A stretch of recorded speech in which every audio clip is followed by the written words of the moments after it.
Member for Saskatoon West. Thank you, Mr. Speaker, and I will be sharing my time with the member from Hochelaga. Mr. Speaker, a safe and affordable place to call home isn't a reality for many living in my riding. And heading into the final year of the government's mandate, I had hoped we would see something different for the people I represent. Rents have doubled in the last 10 years in Saskatchewan without a similar rise in wages or income supports for people living with disabilities, single parents, and seniors. Currently in Saskatchewan, we have the highest unemployment rate outside of the Atlantic provinces. Life is tough, very tough, for far too many people in Saskatchewan. Invariably, Mr. Speaker, when I'm out and about attending events and meeting with constituents, the conversation turns to housing and people struggling to find a safe, affordable place to call home. But this summer, Mr. Speaker, the situation for many has become even worse.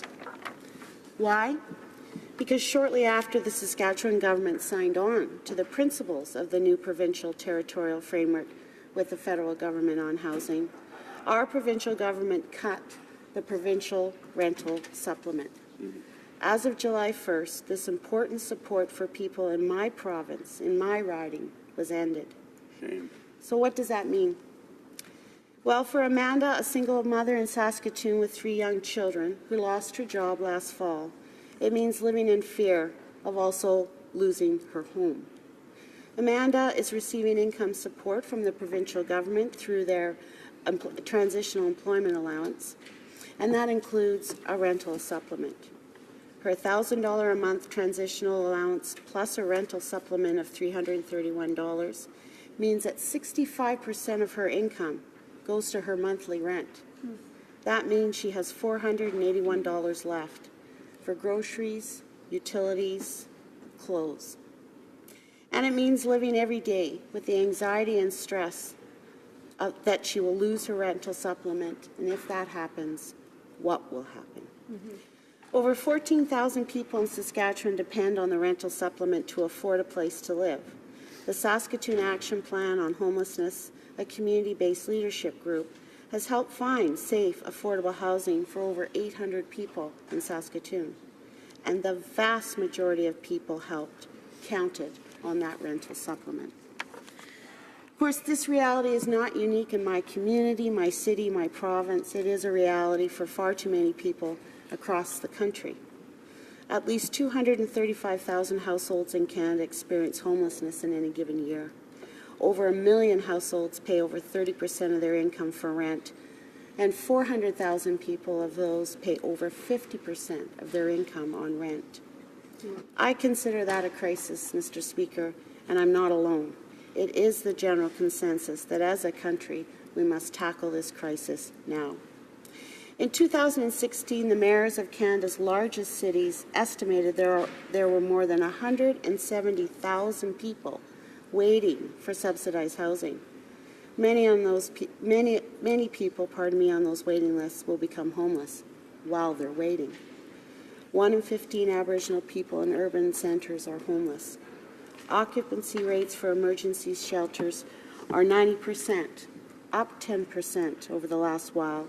And of that group that is using shelters more are families with children. They are the fastest growing percentage of those accessing shelters. Today's motion is about getting the government to step up sooner rather than later, to match government action to the urgency of the issue, to match government action and timelines to the reality too many Canadians are living with, no place to call home. A national organization I found said it best when describing where we find ourselves. High stakes, but clear choices. That seems to sum it up. I don't agree with the federal government's current choices. The largest percentage of the federal government investment comes after the next election. New investments are minimal. We've had a lot of fanfare, a rejigging of programs, and an underwhelming target set. I don't see a government standing up and leading the way forward. Today's motion is about putting on the table the path forward for this government and our country to truly tackle the housing and homelessness crisis. I would also like to make note that the only time we parliamentarians as a House of Commons have debated this crisis is when my NDP colleagues and I have tabled bills and motions. I have said on a number of occasions in this House, this debate needs to and must happen in order to hold the government to account, to turn their great words and strategies into action. As the mandate of this government progresses, as the fanfare around the National Housing Strategy fades, we see a government stepping back from the leadership and investment needed to meet the crisis we are in.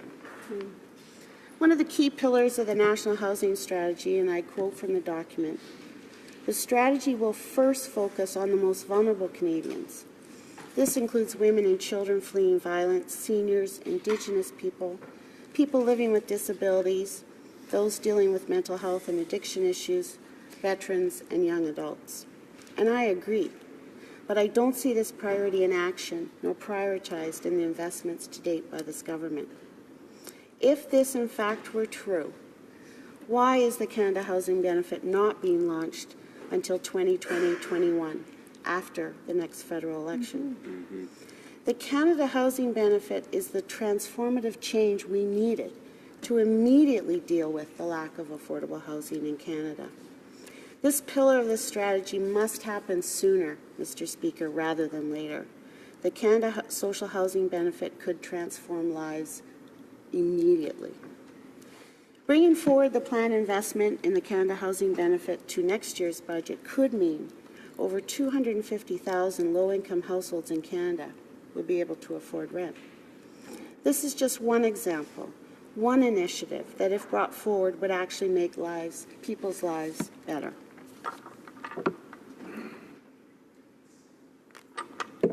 The federal government can afford to do more, and it must do more. It's been over 30 years since the federal government really took a leadership role in housing in this country. And this backing out of a commitment to and invest in affordable housing has really given rise to the crisis we're in today. It's a big part of it. One aspect of this offloading has been the rise in the capital repair deficit for social housing, which now stands in excess of $1.3 billion. The government has extended the operating agreements which were due to expire. And this was an important first step, but is only a stopgap measure for now. Those housing providers who provide housing to the most vulnerable, who must provide deep subsidies so rent remains affordable, are in immediate need of support for capital repairs. The government must inject immediate investment so that we hang on to these very important social assets in our community. A specific strategy for Indigenous peoples, those living in remote, rural, and northern communities, and for those living in urban centres, has yet to materialize.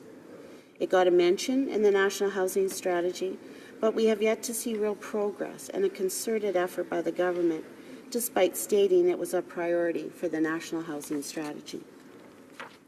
Francis Sanderson and Mark Markle, the co-chairs of the Ontario Nonprofit Housing Association's Urban Aboriginal Housing Advisory Committee, stated, if the government fails to step up with continued funding, we will, sadly, see a rise in the already devastating Aboriginal homeless population. And this government, of course, is more than well aware of the crisis of housing in First Nations. 40% of homes on First Nations are in need of major repairs, and 35% aren't suitable for the family size. So far, the government has only invested in 3% of the funding that's actually needed to improve the situation. And I'm afraid the so-called innovation contest announced this summer for housing ideas on First Nations is insulting. Mr. Speaker, budgets are about priorities, and we have yet to see a budget, I feel, by this government that tells Canadians the housing and homeless crisis is as important as the government keeps telling us it is. For people like Amanda and the 14,000 people in Saskatchewan who are finding out they can't count on their provincial government, they are counting on this Liberal government to step up now. While building more affordable rental housing is critical, we cannot build our way out of the immediate term of the affordability crisis renters face today. The government must move up their investment in Canada Housing Benefit. That's the action and the leadership we must see. I wish to end my comments on the government's commitment to legislate a right to housing. From when the Prime Minister stated over a year ago, housing rights are human rights, we have seen what appears to be a stepping back by this government on legislating a right to housing. We have heard that the government's own consultations gave rise to a consensus that legislation be enacted to explicitly recognize the right to housing. And so I ask the government to follow through on this publicly stated commitment that will allow citizens to hold their government to account to what is and must be a basic human right, the right to a safe, affordable place to call home. Thank you, Mr. Speaker.